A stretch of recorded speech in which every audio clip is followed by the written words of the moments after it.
Hi everyone, this is William from the Headphone Experience, and tonight we're going to take another look at the Hifiman EF400, and this is a combination USB DAC and headphone amp, and this was loaned to me for Hifiman and currently sells for $399. And that's one of the main reasons that I am taking another look at this, because I did a full review of this about 2 years ago. And I got a newer version of this in from Hifiman. And when I did my full review, I made the comment that I actually preferred the oversampling mode over the non-oversampling. And that seemed a little strange to me because this is an R2R Dac. And every other R2R Dac that I've reviewed, I've actually preferred the non-oversampling. Well, a couple weeks ago, I did my first impressions of the Hifiman EF600, and that was more like the rest of the R2R Dacs. I preferred the non-oversampling, and so I happened to get a newer version of this in, and I thought I would give it a try and see if it was the same. And I had heard stories, and this was quite a while ago, but after I did my full review, I heard that there were some issues with some of the very first units that came out, and the unit I reviewed was a very early unit. And there was some sort of problem with, I'm not exactly sure, but my understanding is it had something to do with the sound stage, and that the problem appeared in the non-oversampling mode, but not the oversampling. So I gave this a listen and used several headphones, and I'll list those in a few minutes, and realized that the first unit I did have a slight defect. There was a problem with the oversampling mode, or I'm sorry, the non-oversampling mode. So I figured, since my view of this has changed a little bit, but for the positive. I really liked this amp back then, but I like it even better now. So I thought I'd just threw this together in a hurry. And this is my first attempt with my 4K camera at my desk here. So please excuse me if my background isn't real tidy. It has a wider angle and things look a little bit different. But anyway, this is a later version from this year, 2024. And like I said, this is a combination USB DAC and headphone amp. It has 4 headphone outputs on the front, 3.5 millimeter, 6.3 millimeter, both of those single-ended, and then a 4.4 millimeter balanced, and 4-pin XLR balanced. It has 2 analog outputs on the back. So this unit can be used as a standalone DAC running into another amp, and those are RCA single-ended and XLR balanced. And then this does have 2 USB plugs or outlets on it, but I don't believe they can be used at the same time. I think you have to use one or the other because there isn't an input switch on this to switch back and forth. So you do have a choice of either the USB type B or USB type C, but like I said, I think you can only use one at a time. It has a switch for low and high gain, a switch for oversampling or non-oversampling.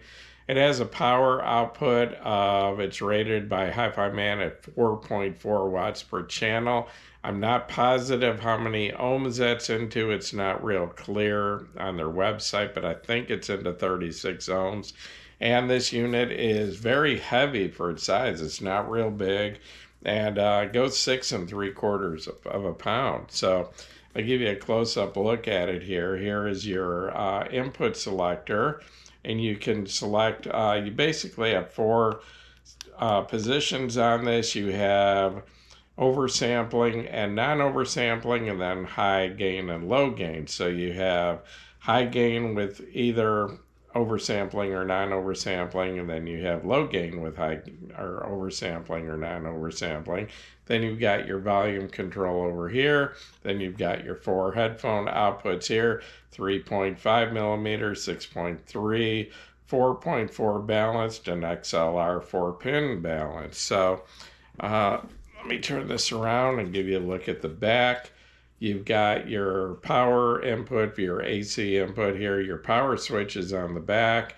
Then you've got your 2 USB inputs. But like I said, I think you can only use one at a time because there is no input selection switch on this.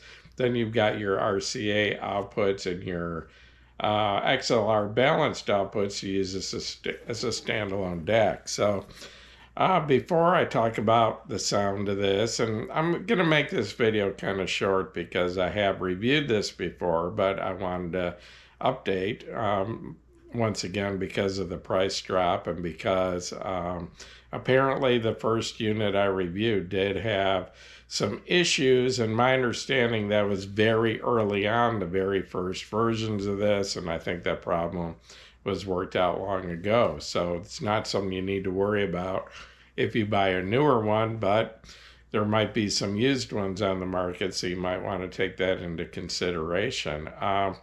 To review this, because this does have only a USB input, I wasn't able to use a CD player like I normally do, so I used my my HP desktop computer. I'm running Windows 10 and I use the media player, and I'm listening to CDs that were ripped in WAV lossless format. And then the headphones I used when reviewing this were the Hifiman Aria Organic, the Hifiman HE6 SE version 2, and the Sesvara by Hifiman.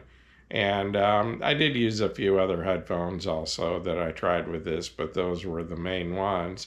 And I would describe the sound of this amp as it's got a nice, warm, rich, liquid sound to it. That's part of why I really like this, and a big part of that is the R2R Dac.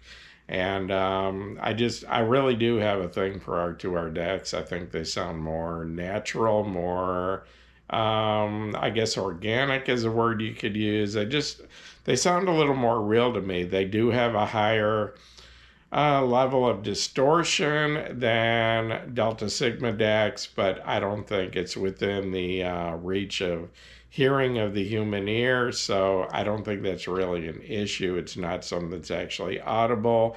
They don't measure as well, put it that way. R2R DACs usually don't measure as well as Delta Sigma DACs, but in my opinion, the ones I've listened to so far have a little bit warmer, richer, more natural sound. The detail and clarity of this is excellent. Has a nice wide sound stage with good depth, and that's another reason I do like R2R DACs, is they usually have a little more depth to the sound stage than Delta Sigmas. Not always the case, but in general, they seem to have a little bit more of a three-dimensional sound. This unit has plenty of power for any headphone I've thrown at it, including the HE6 SE, which is known as one of the hardest headphones in the world to drive, and also the Hifiman Sesvara. This thing has enough power for either one of those and does a very good job with both of those. I'm not saying that this is going to bring out the very best of the Sesvara. You know, I mean, that's a headphone that definitely scales with the quality of the amp and the DAC. But what I'm saying is that if you just bought a Sesvara and you need a nice amp DAC that will do a good job at a very reasonable price, this is a way you could go, and it's going to do very well until, you know, someday maybe you can upgrade and you can spend thousands on an amp and DAC for the Sesvara to really reach its full potential. But anyway, the oversampling is the other big reason I wanted to do this video. Like I said, with the original version I had, which is sitting there, for some reason, when I switched over to the non-oversampling mode, the soundstage kind of collapsed. The soundstage actually got smaller, it got narrower, and more two-dimensional, and because of that, I liked it better in the oversampling mode. But that wasn't the case with the EF600, so I wanted to go back and take a look at a later version of this and find out if it was just my unit or, like I said, apparently there was a problem in some of the very first units that went out. So when listening to this, I go back to my same opinion I've had with other R2R Dacs. I actually like it better in the non-oversampling mode. The reason why, I actually think the soundstage has a little more depth in the non-oversampling mode, and it just, in the oversampling mode, it kind of smooths out the sound, but that smoothness kind of takes the edges off of the music, but it makes it sound a little softer and a little less dynamic. And I actually like that, sharper edges and, quicker. It just sounds faster in the non-oversampling mode. Like it doesn't have those leading edges and trailing edges rounded off the way it does in the oversampling. Like I said, it's a little smoother, a little I could almost say a little less grainy, but this amp really doesn't have an issue with grain.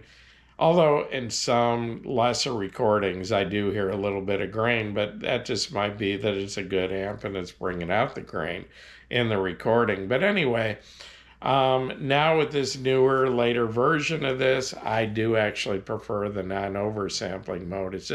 It's a little more aggressive and it's a little more dynamic, in my opinion.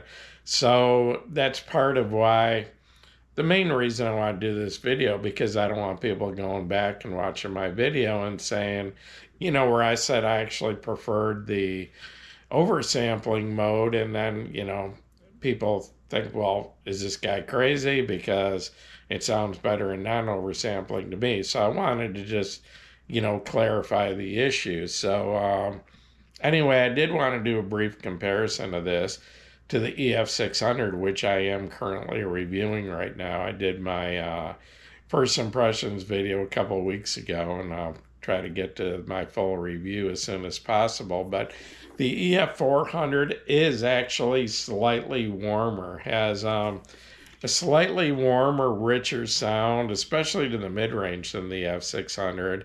Power-wise, they both seem about equal. They both have plenty of power for either the HE6 SE or the Susvara. One thing I do prefer on the EF400 is the EF400. If you want to use, say if you're in low gain, you can switch back and forth from oversampling to not oversampling without having to go in high gain. The F600 only has one button and you have to toggle through all four. So if you're in low gain and you want to go from non-oversampling to oversampling, or vice versa, you have to cycle through the high gain modes. And if you're using a sensitive headphone, you have to turn the volume down first. Then when you get back to low gain, you can turn it back up, but then you're taking the equal volume out of the equation and it's a lot harder to tell. So I actually prefer this knob where you can go back and forth from oversampling or non-oversampling in both gain settings without having to cycle through the other gain setting.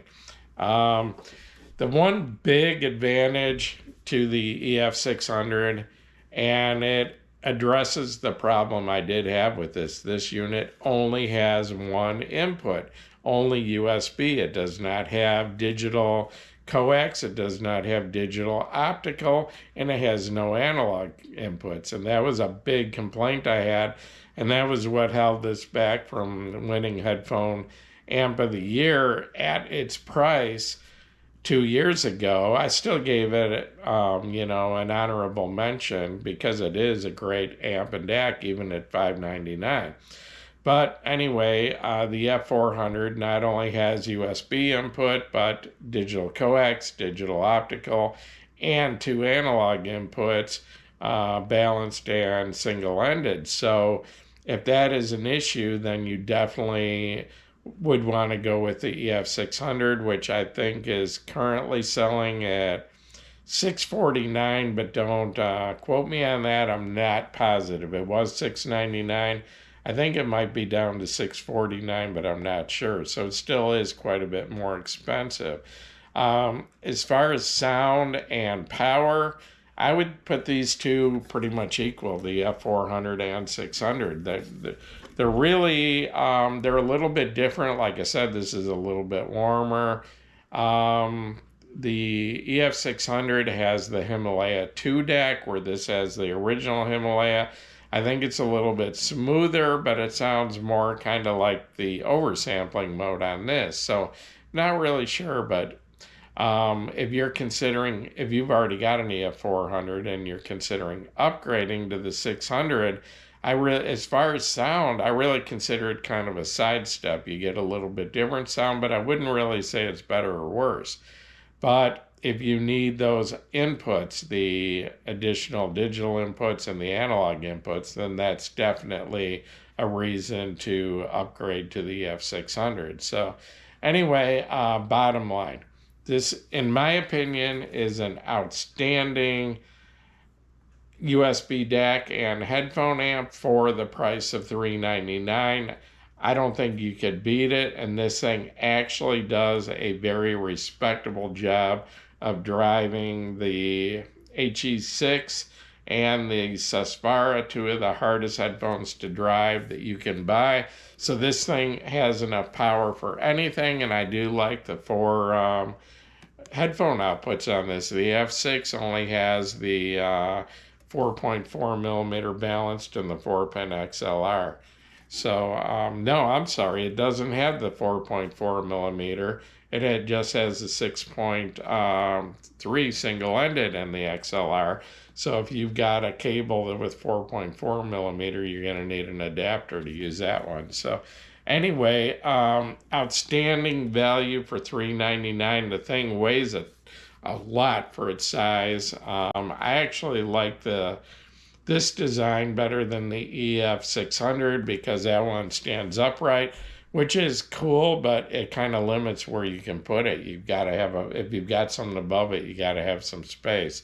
So, but yeah, I highly recommend this thing still, and at $399, it's a bargain. And once again, the only negative is only having the USB input. No analog inputs, no coax, no optical.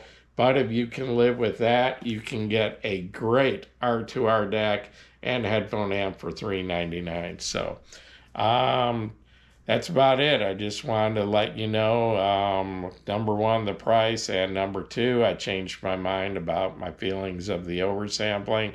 And I think it turns out that my original version did have a problem. So, and I want to thank Hifiman for giving me the chance to do a review of the upgraded version. So, if this video helped you, please give me a thumbs up. If you haven't subscribed to my YouTube channel already, please do so. And the headphone experience on Facebook is up to 32.9 thousand members, just continues to grow. So like to see you all over there. A lot of great people, a lot of great information. Once again, thanks for watching my video.